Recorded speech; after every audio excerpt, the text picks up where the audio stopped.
the Congressional Budget Office looked at, and it's nonpartisan, so these are very respected figures. Both sides quote the Congressional Budget Office all the time, as nonpartisan as it gets. And in fact, they use IRS numbers so that there's no arguing with it, right? Well, they just came out with numbers showing how this country has changed and how income inequality has risen in this country between 1979 and 2007, about a 30-year stretch. 07 is the last set of numbers that they had to work with, right? So when you look back, what has happened to the different brackets in this country? Well, when you look at the poorest 20% in this country, over that 30-year period, their income has risen, but by only 18%. And in fact, in that time period, the share of the country's income that the bottom 20% has gone down from 7% to 5%, right? So meaning they're doing okay over a 30-year period. I wouldn't brag about 18%, but compared to the other classes, their numbers have gone down to the other brackets, okay? How about the middle of the country? Well, when you look at the middle 60% of the population, their income has risen 40%. But their share of the income has also gone down from 28% in 1979 to 25% of the nation's income in 2007. So somebody's getting rich. It's not these guys. Well, let's go to the top 19% and see how they have done. Well, they've done very well. They've got 65% income increase overall, and their share of the income has gone up from 43% to 53%. So they've done much better compared to the bottom 80%, right? Well, we left that 1% there, right? The top 1%. Well, how do they do? Their income has risen 275%. Nearly tripled. Their share of the income in the country was 8% in 1979. It has more than doubled in the last 30 years to 17%.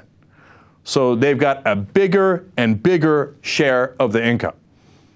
Now, how did this happen? It wasn't an accident. It wasn't that the rich all of a sudden worked harder and got richer. No, they manipulated the tax code. For example, they lowered taxes on capital gains and dividends. What is that? That's investment income, right? So now if you're a plumber, you don't have a lot of investment income. If you're Steve Forbes and your dad left you hundreds of millions of dollars, you have a lot of investment income. So when you lower the taxes for investment income, the rich get richer. It's not an accident. They did it on purpose. I can show you all the rules and regulations that were changed to benefit the rich. For example, unlimited risk-taking by the banks makes the banking executives richer. So then the top 1%, well, shockingly enough, have 275% gains. Did you do as well? Of course not. Your share of the income overall went lower. Their share of the income more than doubled.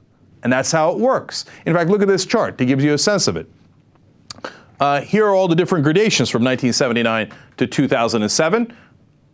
Okay, look at that. Not bad. It's kind of stable for the top 20% getting better, and then the top 1% through the roof. Do you see what people are upset about? And again, it's not because they're upset that the rich are doing better because they worked harder. They're upset that the rich are getting a bigger and bigger share of our income because they fixed the rules. So they go to the government, they donate a little bit. Yesterday we showed you a chart that showed that investing in a politician gets you 22,000% return on your investment. The best investment you can make.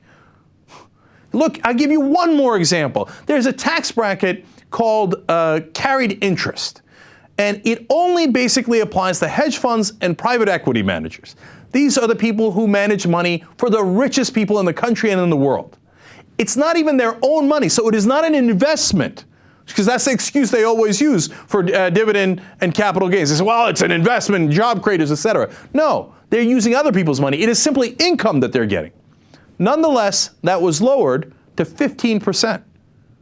So the richest hedge fund guys, private equity managers in the country are paying 15%, lower than the average American, on money that they are transacting for other rich folks. That is simply income. How did they do that? Well, that's because some of the top hedge fund managers are some of the top contributors to both Republicans and Democrats. They fix the rules so that it is to their advantage, and the results are stunning. And gee, I wonder why we've got an Occupy Wall Street movement.